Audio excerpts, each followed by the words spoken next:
Compound சுவருக்காக காத்திருக்கும் அரசு பள்ளி நடவடிக்கை எடுக்க கிராம மக்கள் கோரிக்கை. தருமபுரி மாவட்டம் ஆரூர் அருகே பாளையம் ஊராட்சி ஒன்றிய நடுநிலைப் பள்ளி இயங்கி வருகிறது.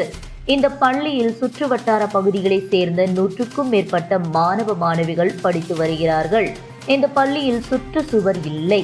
இதனால் பள்ளி வளாகத்திற்குள் ஆடு மாடுகள் மேய்கின்றன மற்றும் நாய்களும் அதிக அளவில் சுற்றுவதால் மாணவர்கள் அச்சம்.